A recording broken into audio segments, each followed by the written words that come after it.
시청자 여러분 안녕하십니까? 여러분의 점심시간을 알찬 정보로 가득 채워드리는 뉴스에일 라이브 황순욱입니다. 저희가 준비한 소식으로 오늘도 힘차게 문을 열겠습니다. 문재인 대통령이 조 바이든 미국 대통령과의 첫 한미 정상회담을 위해 오늘부터 방미길에 오릅니다. 현지 시간 모레 오후에 열리는 이번 정상회담에서는 최대 화두인 코로나19 백신 협력을 비롯해 반도체와 북한 비핵화 문제 등의 논의가 이루어질 것으로 예상됩니다. 윤석열 전 검찰총장이 5.18 메시지를 계기로 사실상 정치 행보를 시작하자 여권의 견제구가 거칠어지고 있습니다. 더불어민주당 김두관 의원은 윤 전 총장이 5.18 정신을 운운하며 문재인 정부를 비판했다고 배응만덕하다고 비난했고, 열린민주당 김의겸 의원은 젊은 시절 전두환 장군이 떠오른다고 퍼부었습니다. 다음 달 11일 국민의힘 전당대회를 앞두고 신구 세대 경쟁이 달아오르고 있습니다. 최근 여론조사에서 이준석, 김웅 후보가 약진하고 있는 가운데 국민의힘은 본선에 앞서 치러지는 예비 경선에서 일반 국민과 당원 여론조사 비율을 50%씩 반영해 5명을 추려내겠다고 했습니다. 서울 한강공원에서 실종된 이후 숨진 채 발견된 손정민 씨의 부친 소년 씨가 실종 당일 한강 입수자를 보았다는 목격자 주장에 대답할 가치도 없다고 언급했습니다. 손 씨는 자신의 블로그에 올린 글에서 갑자기 새로운 목격자 이야기가 나오고 사방에서 연락이 왔다면서 목격자의 존재도 황당하지만 새벽에 옷을 입고 수영을 한다는 내용이 증언이라니 대답할 가치도 없다고 밝혔습니다. 협박성 문자 메시지가 계속 들어온다는 신고를 받고 출동한 경찰이 부적절한 발언을 한 사실이 파악돼 경찰이 진상조사에 나섰습니다.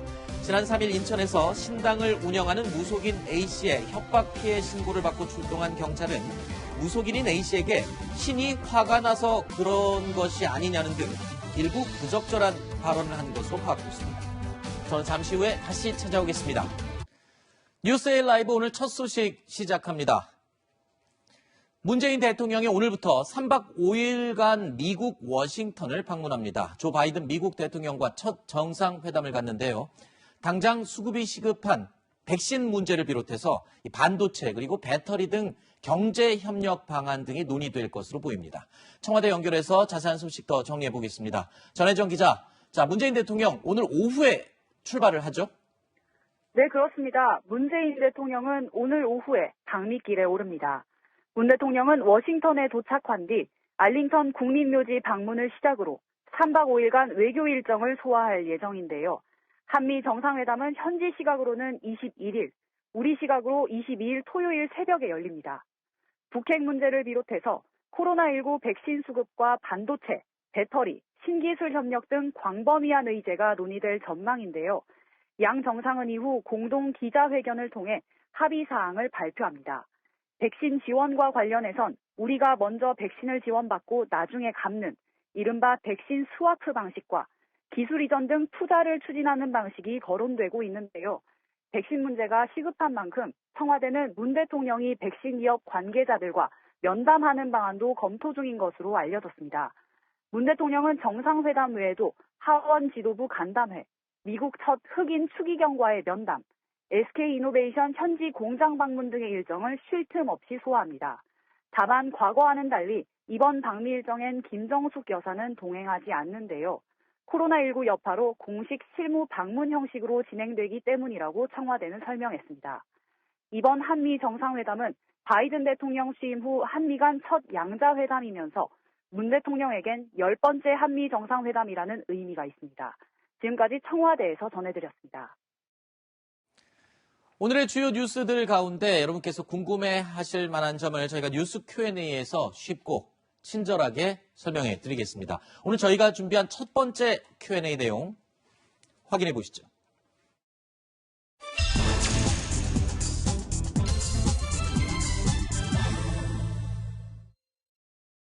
언제나 명쾌한 해설을 해주시는 전문가 세 분이 오늘도 스튜디오에 나와 있습니다. 이도하 변호사, 장윤미 변호사, 그리고 하종대 보도본부 선임 기자 세 분입니다. 어서 오십시오. 안녕하십니까. 안녕하십니까.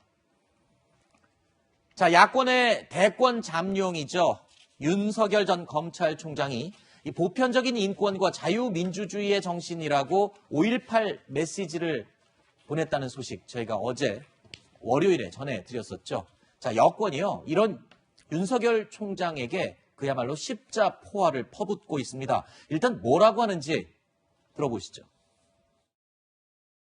제가 오늘 던질 화두는 윤석열과 전두환, 전두환과 윤석열입니다. 윤석열 전 검찰총장이 5.18을 언급하니 젊은 시절 전두환 장군이 떠오릅니다. 두 사람 30여 년이라는 나이 차이에도 불구하고 둘의 모습은 많이 겹쳐 보입니다. 비난까지는 하고 싶지 않지만 친일파가 태극기 등격 아니겠습니까? 유체이탈 화법이라고 보고요. 지금까지 검찰이 보여줬던 반인권적, 반개혁적인 모습과 정말 5.18은 너무나 맞지 않다. 그렇게 보여지고요. 자, 들으신 것 외에도요. 이낙연, 김두관 등 여권의 대권 주자들도 한마디씩 더 보탰습니다. 자, 너무 단순하다. 자기 정치에 이용한다. 앞서 들으신 것처럼 김의겸 의원은요. 전두환 전 대통령과 평행 이론을 이야기하기도 했습니다. 그리고 장경태 의원은 친일파에까지 빗댈 정도로 자, 윤석열 전 총장에 대해서 고강도 비난을 쏟아냈습니다. 윤석열 전 총장은 이런 메시지를 낼 자격이 없다. 뭐 이런 뜻으로 하는 것인가요? 아니면 지금 워낙 인기도가 높기 때문에 이를 제지하기 위한 어떤 그런 수단인가요? 예, 이제 5.18 메시지를 낼 자격이 없다고 하시면 그분이 이제 정치를 할 자격이 있는지가 문제가 되겠죠. 그렇게 말씀하시는 분이. 5.18은 여러 관련 법이 만들어지고 하면서 이제 역사가 된 거죠. 역사가 되어서 이 사건에 관련돼 있던 사람들, 그 부분도 이제 역사 속에서 재정립되고 가려져야 되겠지만 이 역사에 대해서 누구나 자신이 가진 견해와 의견을 밝힐 수가 있고요. 이 정신을 기린다 이런 말을 할 수 있을 거고요. 근데 윤석열 전 총장이 저희가 이제 속된 표현으로 하면 핫하긴 핫한 거죠. 그러니까 윤석열 전 총장이 자맹을 하다가 5.18 메시지를 내고 나니까 대선 주자, 여러 명의 대선 주자, 특히 여권 관계자들이, 그리고 김의겸 의원이죠. 김의겸 의원은 청와대 대변인이기도 했으니까 이런 분들이 앞다투어서 입장을 발표하고 있는데요. 다른 분들도 네. 말하신 거에 대해서 비판이 여러 번 나왔지만 김의겸 의원은 쿠데타 얘기를 하셔서 이 부분은 사람들한테 전혀 공감을 못 얻을 텐데라는 생각이 듭니다. 아니 윤석열 전 총장이 무력을 동원해서 뭘 한 게 있나요? 그럼 쿠데타 얘기는 그게 무력을 동원해서 권력을 찬탈했을 때 얘기가 나오는 건데 네네. 저렇게 기본 개념을 모르시면서 청와대 대변인을 하셨나 하는 생각이 듭니다. 네. 자, 최근 여론조사를 잠시 살펴볼까요? 자, 윤석열 전 검찰총장이 선두를 달리고 있는 그런 조사 결과입니다. 여권이 주도해왔던 5.18 이슈까지 윤석열 전 총장이 품게 되는 것, 이것을 여권에서 바라볼 때는 다른 대선 주자들이 글쎄요, 이걸 가만 보고 있을 수는 없었다, 이렇게 해석이 되기도 합니다. 네, 야권의 1위 주자에 대한 견제구 성격이 분명히 있겠죠. 네. 그렇지만 더 본질적인 것은 그런 것 같습니다. 지금 윤석열 전 총장이 대선 출마를 공식 선언하진 않았죠. 그러면서 검증은 피하고 있는 이런 국면 속에서 정치적인 모멘텀이 있을 때마다 정치적인 이슈를 내고 있습니다. 본인의 목소리를 내는 게, 그렇다면 이번에는 그것이 5.18이었는데 과연 진정성 있는 본인의 어떤 정치 철학을 담아낸 메시지인 것이냐. 네. 그렇기 때문에 상당히 단순하다, 이런 이야기가 나오는 것 같고, 즉각적으로 국민의힘에서는 민주당의 전유물이냐 5.18이라고 반격하고 있지만, 이 5.18을 기념하고 국가 기념일로 지정하고 또 그 정신을 이어받고 특별법을 만든 거, 그때 광주의 손을 잡아준 게 야권이라고 말할 수는 없지 않겠습니까? 네. 불과 얼마 전까지만 해도 폭도라고 이야기했던 그런 정당입니다. 그런 부분에 대한 구체적인 그리고 진정성 있는 사과 없이 이 5.18 정신을 언급하기 때문에 그 진정성에 의심을 받는 것 같습니다. 네. 자, 윤석열 총장을 향해서 여권의 반응이 이렇게 가열차게 쏟아지자 야권에서도 이런 반응이 나왔습니다. 들어보시죠. 5.18 광주민주화 운동은 민주당만의 전유물이 아닙니다. 그런 생각 자체를 하지 않으셨으면 좋겠다. 문재인 정권 내내 분열의 정치가 왜 이루어지고 있는지에 대한 것을 좀 알 수 있는 대목 같고, 대한민국 제1야당이 민주화를 위한 희생을 부정하는 정당이길 바라시는 건지, 그런 국가가 어떻게 제 역할을 할 수 있겠습니까? 자, 그런데요. 오늘 한 언론 보도에 따르면 윤석열 전 총장의 조부 묘역에서 테러 행위가 있었다라는 내용이 보도가 됐습니다. 자, 봉분 위에 인분과 계란 껍데기 등 음식 찌꺼기가 놓여 있었고요. 자, 봉분 앞에는 구덩이를 파서 흉기와 부적, 그리고 1m 길이의 머리카락을 묻어두기까지 했다고 합니다. 해당 내용은 오늘 아침 조선일보의 보도 내용을 저희가 요약을 해서 전해드린 건데, 자, 현재 경찰에서는 관련 조사를 하지 않고 있다고 확인되고 있습니다. 지난 4월에도 그런데 이 비슷한 테러 행위가 있었다라고 하는데요. 이런 행위들이 과연 사실일 경우에 글쎄요, 윤석열 전 검찰총장 측에서 지금 이 해당 내용을 밝혔다 이렇게 전해지고 있거든요. 어떻습니까? 전형적인 테러 행위로 볼 수 있습니까? 이게 정치인에 대해서 이런 행위가 흔한가요? 흔하지 않죠. 사실 정치인들끼리 만약 의견이 다르면 가장 정면으로 하는 거는 서로 논쟁을 통해서 서로 같이 의견이 누구 것이 맞는가 이렇게 하는 건데, 네. 저거는 이제 두 번째가 이제 좀 비겁한 행위가 신체에 대해서 테러를 강화하는 거잖아요. 네. 근데 그것도 어려울 때 하는 게 지금 조상의 봉분에 가서 테러를 강한 거잖아요. 위에는 인분하고 음식 찌꺼기 놓고 거기 안에 파봤더니 거기다 식칼도 나오고 부적도 나오고 여성의 것으로 보이는 머리카락이 이렇게 나왔다고 하는데, 네. 사실 극히 드문 행위죠. 저런 행위까지 하는 행위는 제가 보기에는 일반적인 그런 정치, 아무리 서로 대립이 세고 하더라도 안 나오는 건데, 네. 뭐 어떤 배우가 있다 이런 것보다는 누군가가, 제가 보기엔 아마도 윤석열 검찰총장하고 의견을 달리하는 어떤 지지자 중에 한 사람이 네. 개인적으로 했을 가능성이 있다. 근데 네. 저렇게 한다고 해서 뭐 무슨 영향이 있겠어요? 전혀 뭐 윤석열 검찰총장의 어떤 행동이나 네. 아니면 의견, 정치적인 뭐 신조 이런 거에 영향을 주겠어요? 의미 네. 없는 행위죠. 그런데 이두하 변호사님, 네. 윤 전 총장을 향한 이런 주술적 행위가 이번이 처음이 아니라는 얘기도 있던데요. 예, 그러니까 조국 전 장관 수사를 할 때도 이제 트위터 같은 데서 그 저주 인형도 만들고 부적도 만들고 뭐 윤 전 총장에 대해서요? 예, 빨간색으로 글씨를 계속 쓰기도 하고, 왜냐면 빨간색으로 이름을 쓰면 뭐 어떻게 된다 이런 주술적 행위다 이런 얘기도 있지 않습니까? 그래서 네. 뭐 죽을 사자를 해서 뭐 이름을 4번 쓰기도 하고, 인형에 저렇게 핀을 막 꽂는 거는 아하. 이게 이제 과거의 역사를 보면 전형적인 주술 행위죠. 네. 그리고 지금 이제 하 국장님이 말씀하셨습니다만 봉분 앞에 흉기, 부적 그리고 머리카락으로 추정되는 게 있었다고 하는데, 이게 사람의 임모인지 뭐 가발인지 알 수가 없지만 이것까지 동원하는 거는 그러니까 머리카락까지 나오는 경우는 아주 드물거든요. 네. 근데 대선은 대선인 거죠. 대선 때 항상 그 조상묘 풍수까지 이제 관심을 가지고 어느 지역에 있는지 알려지기 시작하거든요. 네네. 그래서 이런 시도가 있었던 것 같은데, 원래는 이제 이 부분을 신고를 하면 이제 이게 분묘를 발굴까지는 안 했지만 훼손한 거는 일정 부분 있을 수도 있을 것 같아요. 그래서 이 부분을 수사나 내사 정도가 이루어질 수도 있을 텐데, 훼손이 일정 부분 있었으면 지금 그게 명확하지 않고, 그다음에 이 친척들이 이게 문제화되는 걸 별로 바라지 않는 것 같아요. 네네. 네, 그래서 이거를 신고를 안 했다고 하고요. 네. 근데 검사들은 일정 부분 큰 사건 수사를 할 때 뭐 식칼이 날아오거나 이런 적은 있어요. 근데 네. 이렇게까지 여러 테러성 주술 행위가 있었던 적은 드문 것 같습니다. 알겠습니다. 자, 오늘 이 조선일보에 보도됐던 이 해당 내용, 이 내용 이외에 좀 더 사실 확인이 되는 부분이 있으면 저희도 그 내용 더 모아서 전달해 드리도록 하겠습니다. 자, 이런 가운데 윤석열 지지 33인 포럼이 발족했다는 소식이 들리고 있습니다. 포럼 이름은 공정과 상식 회복을 위한 국민연합, 약칭 공정과 상식이라고 합니다. 창립기념토론회 기조 발제자로요, 진중권 전 동양대 교수가 나선다고 하는데요.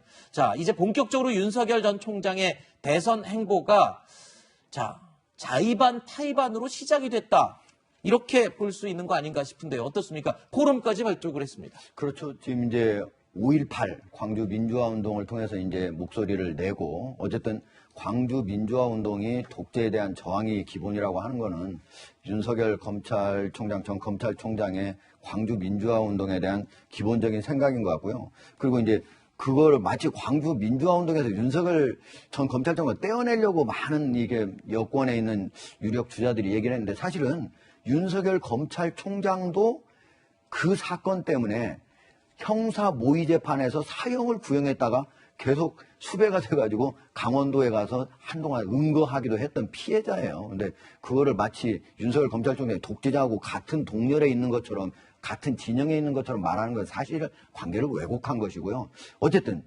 21일 날 이제 이 포럼이 정식으로 이제 발족을 하면서 거기에 자기 이제 석사 논문 지도 교수였던 분이 거기에 처음으로 이제 기조 발제를 하고 진중권 동양대 교수가 거기 지도 발제를 하고 이렇게 한다고 그러는데 아마 윤석열 검찰총장의 본격적인 정치 행보의 신호탄으로 볼 수 있을 것 같습니다. 네. 자, 야권의 잠룡 경쟁자이죠. 홍준표 의원은요. 친정인 국민의힘으로 빨리 다시 들어가기 위해서, 복당하기 위해서 전방위로 뛰고 있습니다. 그런데 반대가 참 만만치 않은 상황입니다. 홍준표 의원 복당이요. 민주당 좋은 일만 시키는 거라는 얘기까지 나오고 있습니다. 들어보시죠. 이제 저는 당으로 돌아가야 할 때가 되었다고 생각을 합니다. 도로 한국당 이미지가 가장 큰 홍준표 대표가 복당이 되고 그랬을 때 그분의 복당을 기원합니다. 그렇죠. 민주당이 간절히 바라는 거라서 제가 열심히 하태경은 왜 막고 있는 거예요? 우리 당을 위해서 막고 있죠. 자, 국민의힘 지도부 입장에서는요. 고심이 아주 클 것 같습니다. 김기현 원내대표는 된다 안 된다 언급 없이 홍준표 의원의 복당은 급한 문제가 아니다라고 선을 딱 긋고 있습니다. 이 와중에 성일종, 정진석 의원은요. 전당대회 이후에 윤석열 전 총장, 안철수 대표 등 이 경쟁자들이 들어올 때 그때 같이 홍준표 의원도 함께 복당시키자는 중재안을 제시하기도 했습니다. 자, 이런 중재안에 대해서 글쎄요. 장 변호사님은 어떻게 생각하세요? 사실 이 시급한 문제는 아닌 것 같습니다. 그리고 자당의 대선 후보한테 들어오는 것이 당에 도움이 안 된다는 건 상당히 좀 정치적으로 무례한 게 아닌가 싶고 본인이 정치를 어디서 할지 정해서 복당을 신청하면 그 프로세스에 따라서 복당 수순을 밟으면 되는 것일 텐데 아마 정치적으로 그 시기와 관련해선 지금이 아니라 여러 대선 주자들이 한꺼번에 이 판에 이제 들어와서 이 경쟁을 할 시점이 더 이 국민의힘 입장에서는 좀 합리적이고 대안으로 다룰 만한 그런 것이 아닌가 생각합니다. 네. 윤석열 전 총장이나 안철수 대표나 홍준표 의원이나 모두 어느 시기에 이 들어가느냐에 따라서가 각자의 또 이해관계가 다 다를 것 같습니다. 이 복잡한 이 셈이 언제쯤 풀릴지 지켜보시죠. 다음 주제로 이어가겠습니다. 확인해 보십시오.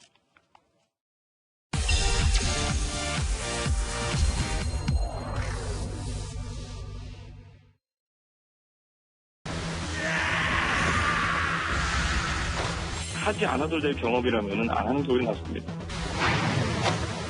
경험이 없는 분들이 당대표가 돼서 전면에서 당을 진지지하고 상대와 싸운다.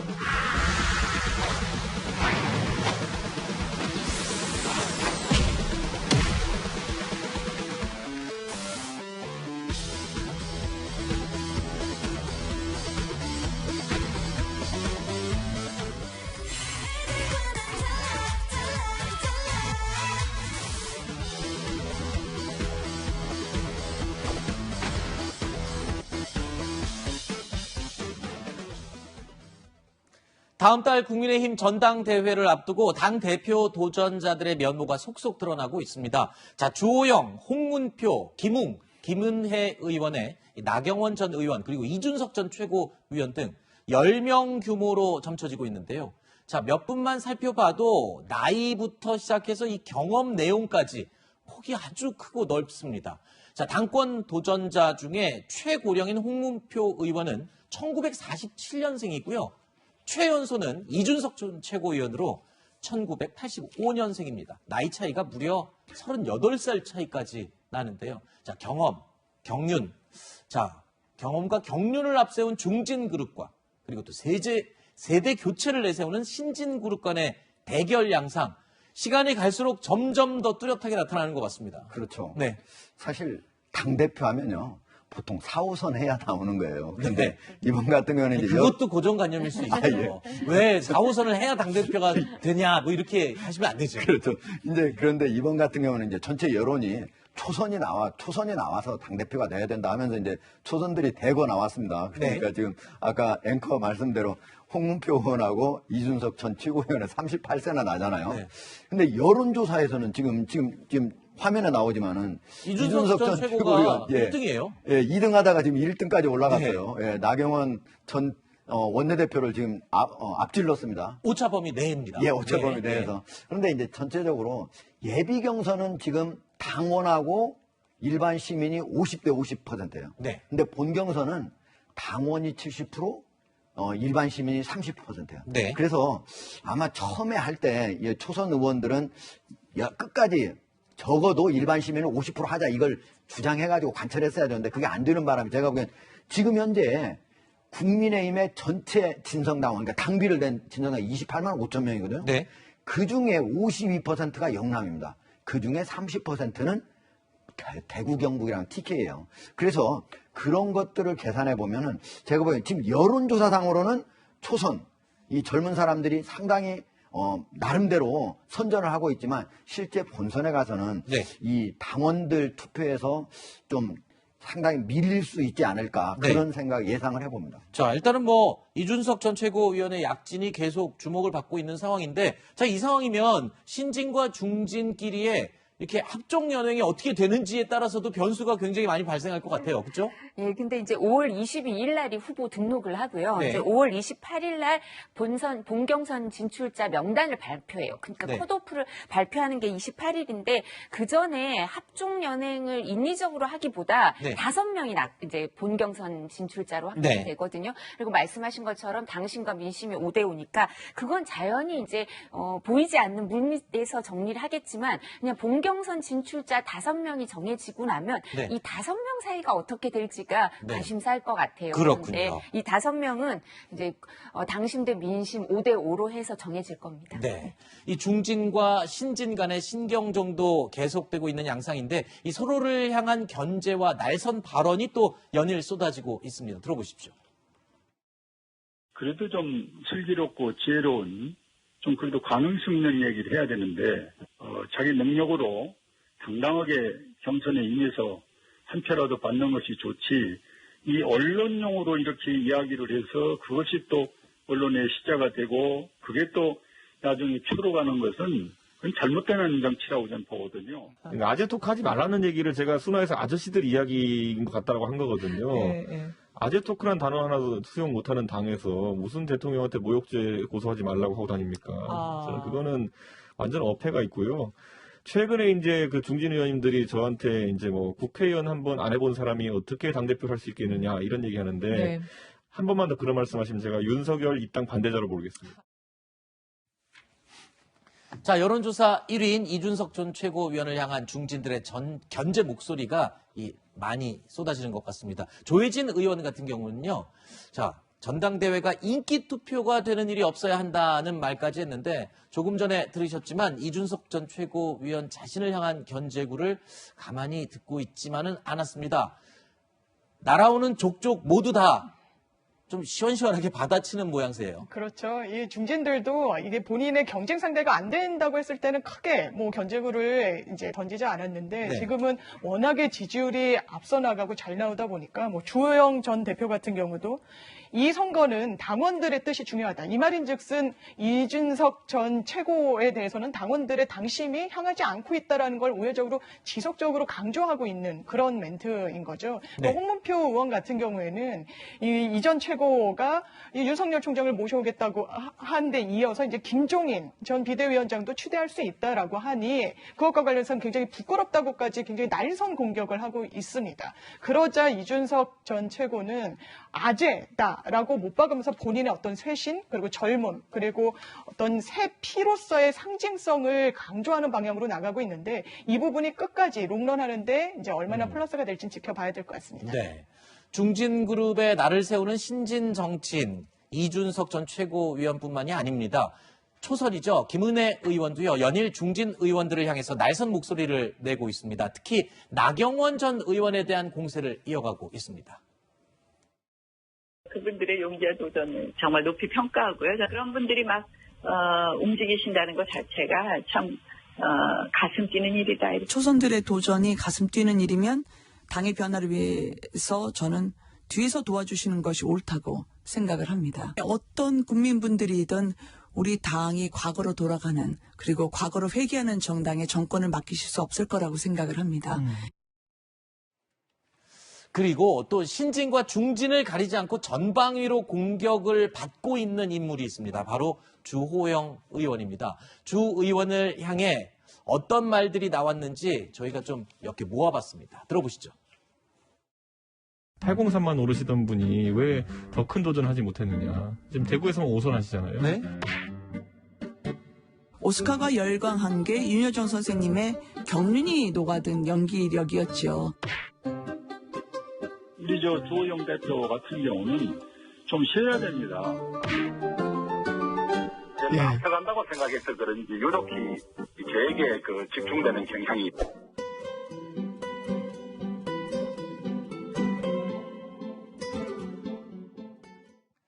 자, 주호영 의원이 말 한마디만 하면 신진 정치인들이 우르르르 반박하는 모양새가 연일 이어지고 있습니다. 이전 최고위원의 803 반박은 여러 차례 이야기했었고요. 또 최근 한 라디오에서 주 의원이 이 배우 윤여정 씨의 오스카상 이야기를 하면서 나이로 사람을 평가하는 것은 맞지 않다라고 하니까 김은혜 의원이 핵심은 역량과 비전이다라고 맞받아친 겁니다. 자, 신진과 중진 정치인들 사이에 신경전이 계속 이렇게 이어지다 보니까요. 일각에서는 좀 지나치게 너무 감정 싸움으로만 흐르는 게 아니냐 이런 우려의 시각도 있어요. 저도 사실 저게 논쟁을 할 것인가. 네. 저 사실 그런 느낌이 들어요. 왜냐면 지금 만약에 지금 이제 야권이잖아요. 네. 지금 야권에서 내년에 어떻게 하면 정권 재창출을 할 것인가. 네. 그러려면 가장 핵심이 뭐예요? 어떻게 야권 통합을 이뤄낼 것인가. 그리고 지금 가장 핵심 문제인 실업이나 아니면은 부동산 문제 이런 것들에 대해서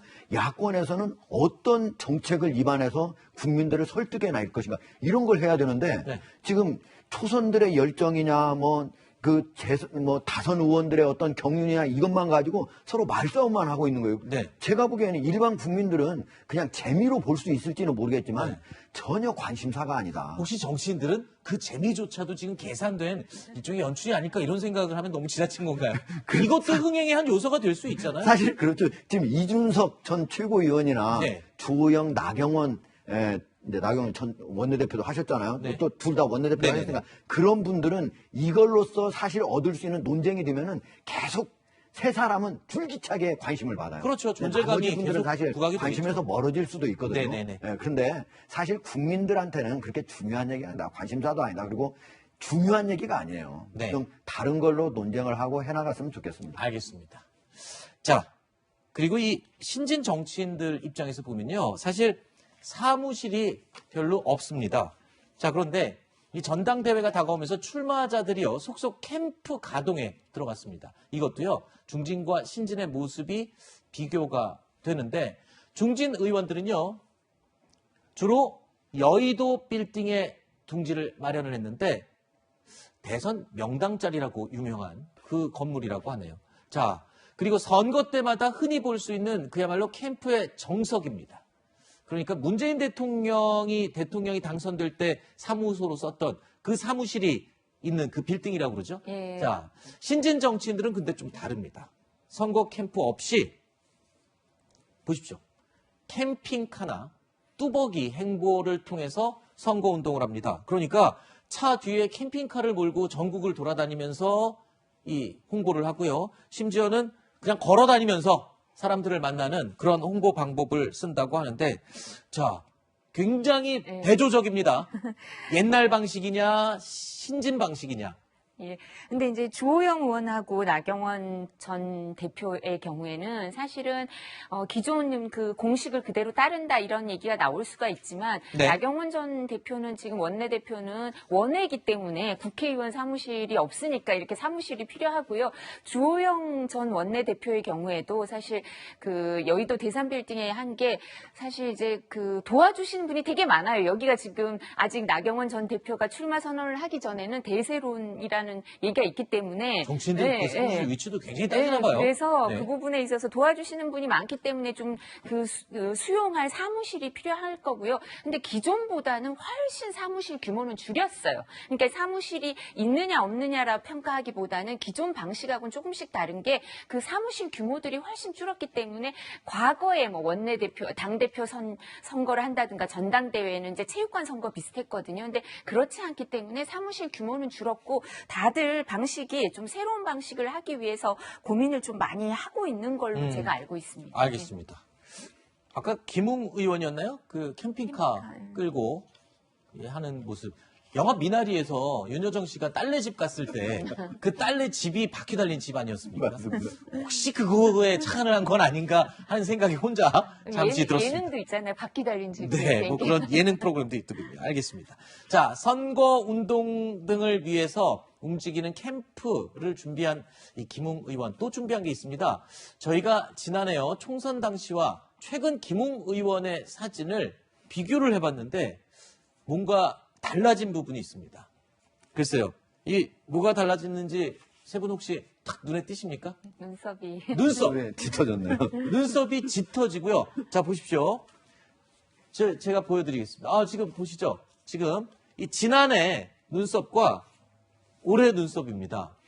눈썹이 그냥 메이크업일까요? 아니면 뭐 어떤 다른 방법을 취한 건가요? 문신을 하셨을 가능성이 커요. 눈썹 문신. 네, 네. 왜냐하면 저희 이제 이런 말씀 드리기 좀 쑥스럽지만 전현직 그러니까 의원들이 모이면 요즘 이제 사실 남성 의원들도 눈썹이나 헤어에 관심이 많아요. 뭐 허윤아 의원이 얘기해 준 것처럼 마스크 때문에 눈썹, 눈에 이제 관심이 많이 가기 때문이기도 하고 그리고 이제 카메라에 어떻게 비추느냐가 그렇죠. 중요하니까 사실 남자든 여자든 한 60이 넘으면 헤어와 머리숱과 피부거든요. 그러니까 이제 보이는 게 거의 머리숱하고 그 다음에 이렇게 눈썹 모양 정도니까. 그래서 저희가 윤석열 전 총장은 어떤지 사진을 한번 비교해봤거든요. 그랬더니 글쎄요, 저는 잘 모르겠는데 우리 제작진들 그러더라고요.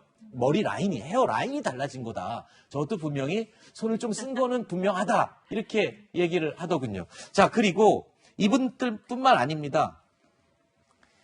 안철수 국민의당 대표도요, 서울시장 보궐선거를 앞두고 그때 이 눈썹 모양 확 달라졌지 않습니까? 그리고 또 이재명 지사 같은 경우에는 지난 2019년에는요, 머리가 까맸습니다. 염색을 했었는데 지난 1월부터는 글쎄요, 여기 하정대 하선임 기자도 앉아 계시지만 머리 염색을 전혀 안 하고 하얀 상태로 그냥 자연스럽게 다녀요. 이것도 뭐 어떤 정치인의 이미지와 관련이 있는 거겠죠? 그렇죠. 이재명 지사 같은 경우에는 굉장히 강성 이미지가 강하고 거기에 이제 흑발일 때랑 백발일 때 이미지가 상당히 좀 차이가 납니다. 본인도 아마 주변에서 정치인이 뭐 외모로 평가받는 건 아니지만 이미지가 상당히 중요하기 때문에 관련 조언을 받고 있을 거라고 생각 들고요. 본인은 뭐 바빠서 흰머리를 염색 못했다라고 하지만 그런 바쁘다는 이미지도 줌과 동시에 또 부드러운 이미지도 공략하는 그런 뭐 일석이조의 효과를 노리는 것 같습니다. 네. 자, 그리고 또 저희가 준비한 사진이 하나 더 있는데 볼까요? 송영길 의원의 경우도 뭔가 달라졌다고 저희 제작진이 지금 준비를 했다는데 글쎄 뭐가 달라진 겁니까? 이도혜 변호사님, 송영길 의원 같은 경우는. 안경을 끼셨죠. 안경을 안 쓰다가 갑자기 안경을 썼다. 그거는 뭐 어떤 이미지인가요? 안경을 쓰면 좀 얌전해 보일 수도 있을까요? 약간 더 부드러워 보이는 것 같아요. 왜냐하면 이제 보통은 정치인들이 안경을 안 끼려고 해요. 미국도 보면 안경을 낀 대통령이 없었다 뭐 이런 얘기가 있었거든요. 근데 그런데도 불구하고 안경을 끼시는 게 이제 송영길 대표가 이제 선이 조금 굵으시잖아요. 생김새가. 체격도 좀 있으시고 그러니까 조금 더 부드러운 이미지가 중요하다고 생각해서 안경을 끼시는 게 아닌가. 근데 눈이 원래 좋지는 않으실 거예요. 그리고 연수원 26기신데요. 눈이 안 좋아서 옛날에도 안경을 좀 잠깐 꼈던 기억이 나는데 정치하시면서 좀 뺐다가 또 다시 끼시는 게 아닌가. 그리고 우리 나이가 되면 원시도 생기고 뭐 이래서 안경이 좀 필요해요. 아니, 정치인들이 이미지에 본인의 그 작은 이미지에 엄청나게 이렇게 신경 쓰는지 참 몰랐습니다. 근데 이게 또 한쪽으로 보면 그렇게 애써서 신경 썼는데 정작 국민들이 전혀 못 알아챘으면 어떡하나 저는 살짝 그런 걱정도 들긴 하네요. 네, 짧게 한마디 해주실까요? 아니, 송영길 대표 같은 경우에는 사실 만나보면 엄청 부드러워요. 얘기하는 거는. 근데 실제 언론에 보도되는 거는요. 항상 강성 발언만 보도가 돼요.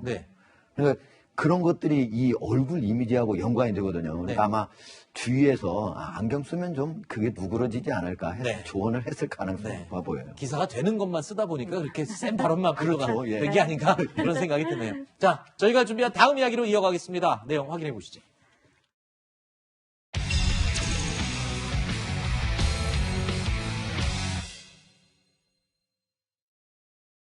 아들이 어릴 때는 안거나 업었을 때, 그리고 뺨끼리 부비댔을 때 그 촉감이 제일 좋았고, 우리는 충분히 성장하면서 많은 걸 공감을 했기 때문에 형제 같기도 하고 참 좋았는데, 그게 이런 식으로 끝을 맺게 될 줄은 몰랐죠.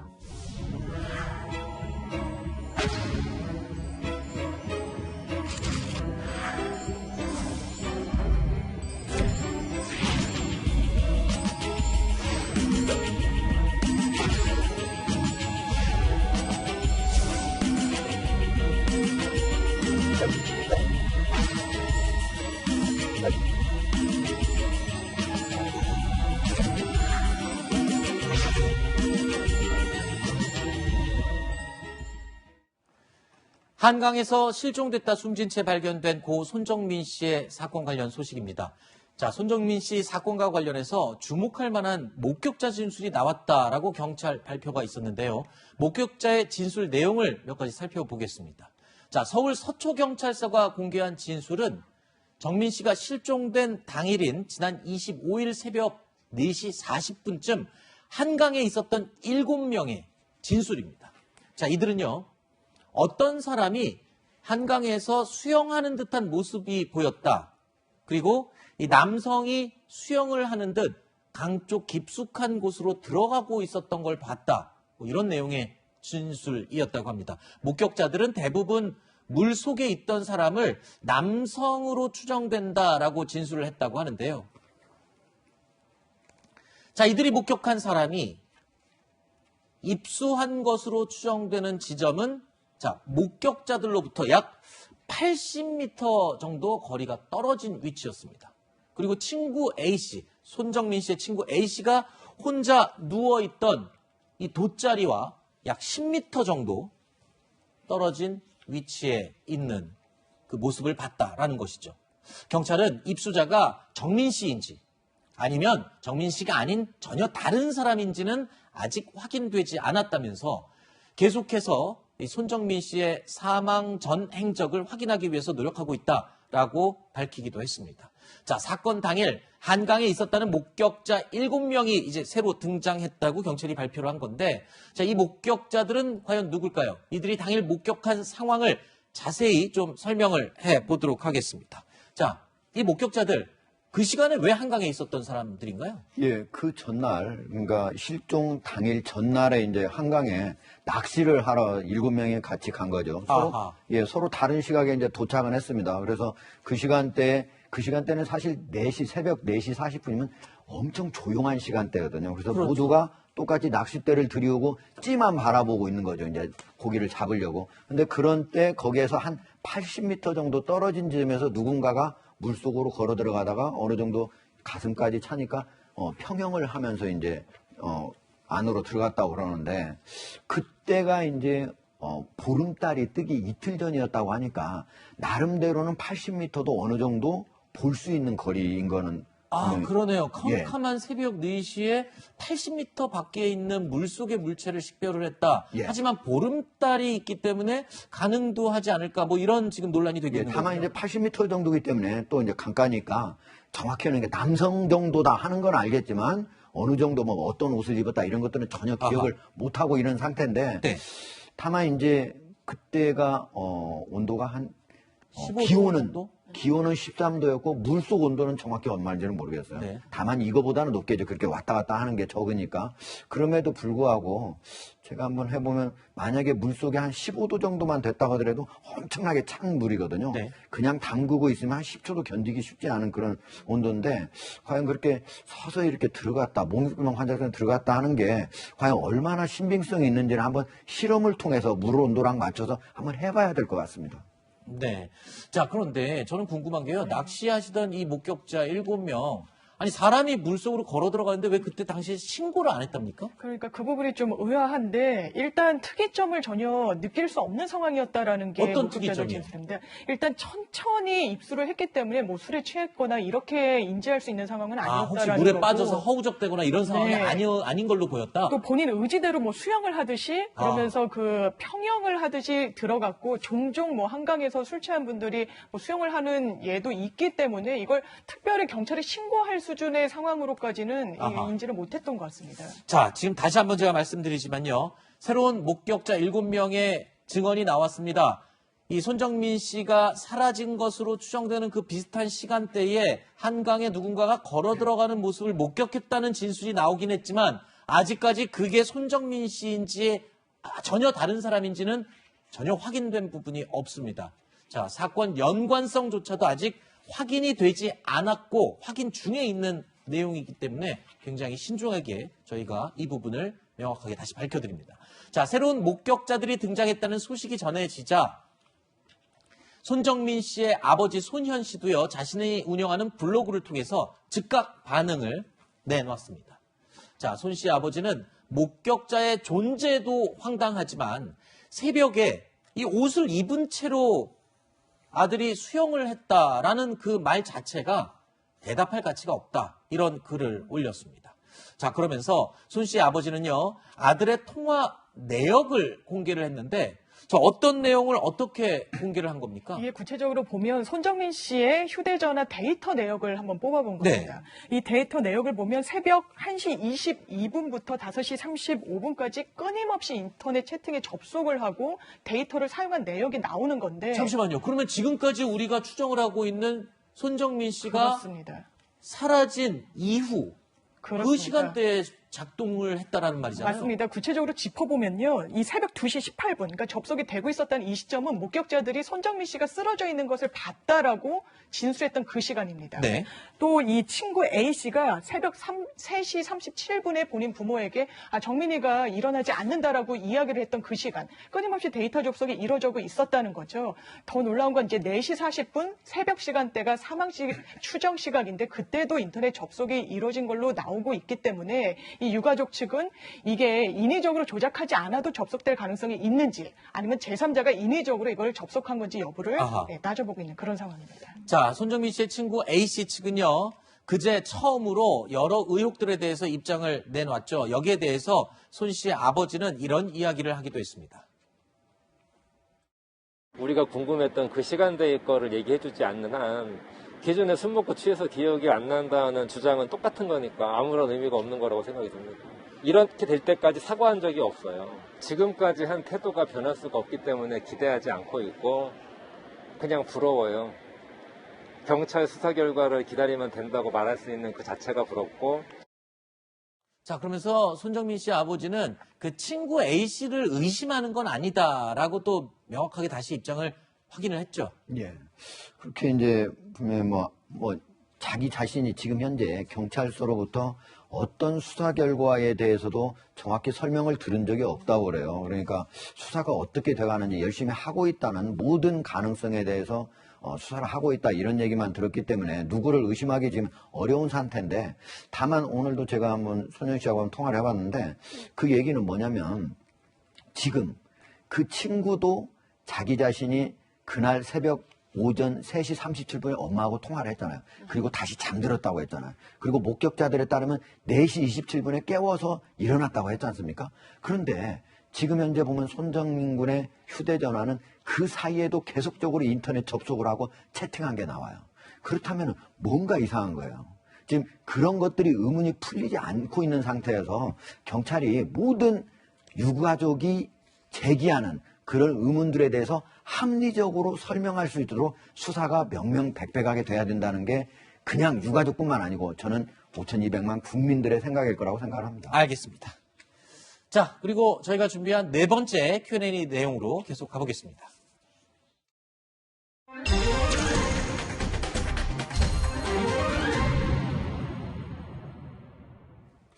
자, 지난달 술값 시비 끝에 40대 손님을 살해하고 시신까지 훼손해 유기한 노래주점 업주 그 신상이 공개가 됐죠. 34살 허민우입니다. 자, 그런데 이 허민우가요, 과거에 동인천 일대의 폭력 조직인 꼴망파의 조직원으로 활동을 했던 사실이 또 드러났습니다. 인천 노래주점 살인사건의 피의자인 허민우가 몸을 담았던 꼴망파, 이 꼴망파가 뭐 어떤 조직입니까? 유명한 조폭이었나요? 예. 우리가 이제 보통 우리 국민들이, 시청자들이 잘 아는 건 이제 전국적인 조폭, 서방파, 양은이파, PJ파 이런 것들인데, 이 꼴망파는 인천의 중부 지역을 무대로 해서 하는 그 조폭입니다. 이거 이제 지역 조직이라고 그러거든요. 근데 나름대로 지역 조직이긴 하지만 전체 조직원이 54명이라고 하니까 상당한 조직원을 가진 파종이에요. 왜 꼴망이냐 그러면 꼴뚜기, 망둥어. 그러니까 이제 전국적인 조직이 나름대로 큰 그런 조폭이라면 여기는 지역이니까 꼴뚜기, 망둥어 정도 되는 이제 그런 사람들이다 해서 꼴망파라고 이름을 지었는데, 어쨌든 지금 현재 저분이 과거에 거기에 꼴망파에 가입을 해서 활동을 한 혐의로 징역인의 집행유예 3년을 선고받아서 현재 2023년까지가 집행유예 기간입니다. 네. 그러니까 그 사이에 뭐가 문제가 있으면 집행유예 기간 같이 또 형을 살아야 되는 거죠. 네, 그렇군요.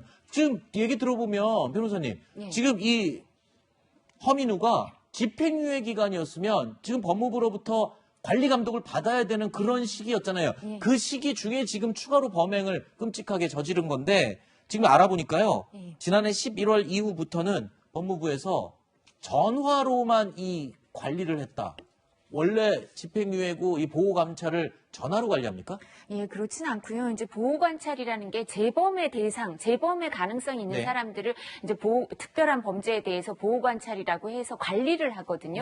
집중, 주요, 일반 이렇게 하는데, 지금 말씀하신 것처럼 이제 허민우의 경우에는 형 재판을 확정될 때, 형이 선고되고 재판이 확정될 때, 그때까지 이제 그 이전에는 조직 활동을 했었는데, 그 즈음에는 조직 활동이 조금 뜸했기 때문에요. 그래서 단계가 조금 주요 대상자로 분류가 돼 있다. 지난해 6월에 재분류를 거쳐가지고 조금 더 낮은 등급인 일반 보호관찰 대상자로 갔었는데요. 근데 왜 그러면 이렇게 직접 대면을 안 하고 통신으로만 지도를 했냐? 이게 코로나19 문제 때문에 이제 법무부가 보호관찰도 이 감독관도 숫자가 좀 적어요. 그래서 이렇게 통신 지도를 했었는데, 약간 의문인 거는, 그러면 지금 인천에 11개 폭력 조직이 있고 간부급 311명을 관리를 하는데, 그걸 경찰이 또 관리를 해요. 법무부의 보호관찰이 이게 또 이렇게 이렇게 촘촘하게 못하기 때문에 경찰이 좀 촘촘하게 관리를 하고 있거든요. 근데 거기에 포함이 안 돼 있었다는 거예요. 아, 꼴망파 조직원으로 명단이 없었다.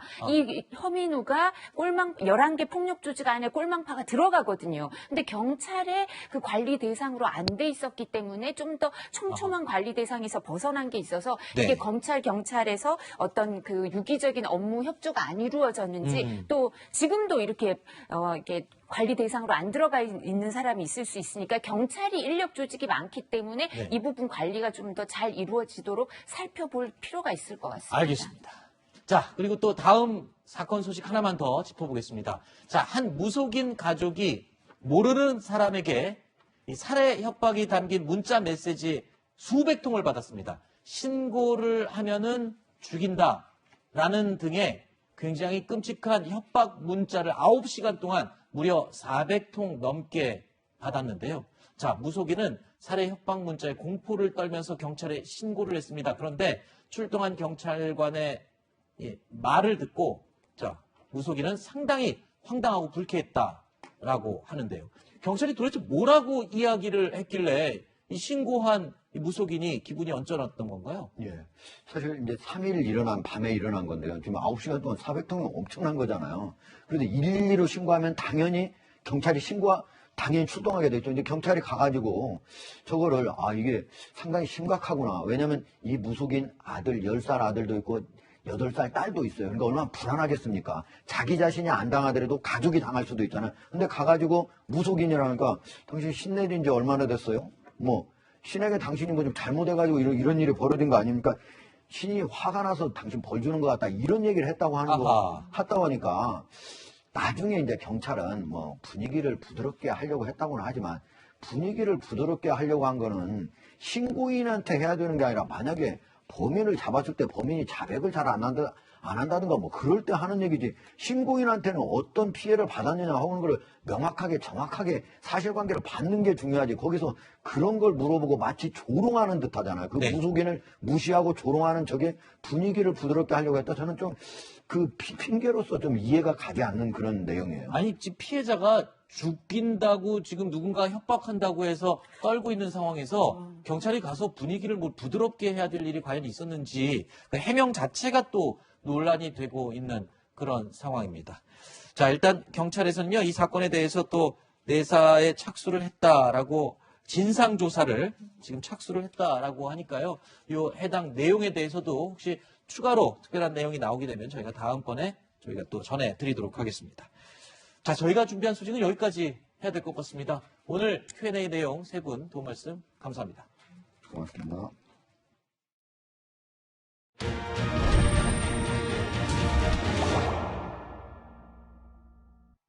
경제 톡톡입니다. 양도소득세와 종부세를 강화하면 다주택자들의 보유분이 시장에 나올 것이라고 정부가 장담해 왔는데요. 실제로는 매물이 잠겨 거래 절벽 현상이 나타나고 있습니다. 서울 강남 압구정동의 한 재건축 아파트 단지는 960세대에 이르는 대잔지지만 나와 있는 매물은 10채 남짓이 전부입니다. 다주택자들은 세금 여부에 관계없이 다 증여하고 다 정리했고 그렇죠. 그런데 4,000세대 중에 파는 집이 3집 정도 있어요. 평당 1억 정도 거래되고 여의도와 이촌동도 한 달 전과 비교하면 20% 가까이 매물이 줄었습니다. 다주택자들이 매매보다는 증여를 선호하면서 벌어진 현상으로 분석됩니다. 증여세가 엄청 많이 나올 테니까 저축 많이 해놓으라는 얘기를 하셨었거든요. 너희 세대는 저렴한 집을 사기가 힘들 테니까 나중에는 어머니한테 감사할 거다라고.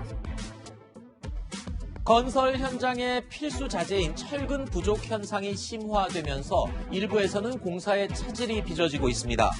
국제 시세가 급등하면서 지난해 4분기 톤당 68만 5천 원이던 철근 가격은 지난 14일 기준 97만 원으로 30% 가까이 급등했습니다. 여기에 현대제철 당진 공장이 최근 발생한 근로자 사망 사고로 작업이 중단된 것도 철근 수급 불안에 영향을 끼칠 것으로 보입니다. 금값이 반등 곡선을 그리기 시작한 반면 비트코인은 약세를 보이면서 희비가 엇갈렸습니다.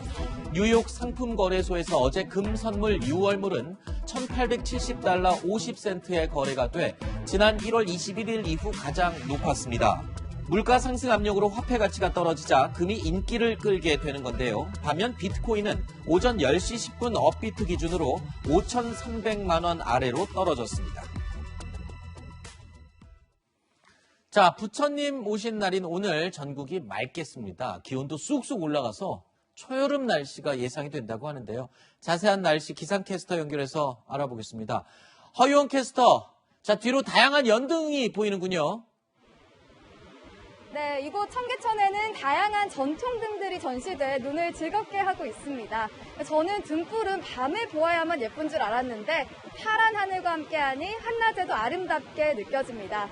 오늘 전국에 초여름 더위가 찾아오겠습니다. 다만 해가 지고 나면 금세 쌀쌀해지니까요. 입고 벗기 편한 겉옷을 한벌 챙겨 나가시면 좋겠습니다. 오늘 한낮에 서울은 26도, 광주는 28도, 대구는 29도까지 오르겠습니다. 전국이 맑겠는데요. 볕이 강해서 자외선 지수 매우 높은 수준까지 오르겠습니다. 오존 농도도 짙게 나타나겠는데요. 호흡기가 약하신 분들은 오후 2시부터 5시 사이 외출을 자제하시는 게 좋겠습니다. 일상으로 돌아가는 내일은 하늘 표정이 확 달라집니다. 비구름이 다시 몰려오겠는데요. 내일 새벽 제주와 전남 해안에 비가 시작돼 오전에 충청 이남 지역으로 확대되겠고요. 퇴근길 무렵이면 대부분 지역에 비가 내리겠습니다. 내일 제주에 20에서 80mm의 비가 흠뻑 내리겠고요. 그 밖에 전국에는 5에서 30mm 정도로 예상됩니다. 비는 모레 오전이면 대부분 그칠 전망입니다. 내일 비가 내리고 나면 기온이 다시 뚝 떨어집니다. 모레 서울의 한낮 기온은 19도에 머물겠는데요. 주말부터는 다시 맑은 하늘이 드러나면서 기온이 또 오르겠습니다. 기온 변화가 무척 들쑥날쑥하죠. 이럴 때일수록 건강관리 더욱 세심하게 해주시기 바랍니다. 지금까지 청계천에서 채널A 뉴스 허유원입니다. 뉴스에일 라이브 여기서 마치겠습니다. 전 내일 점심시간에 다시 또 인사드리겠습니다. 고맙습니다.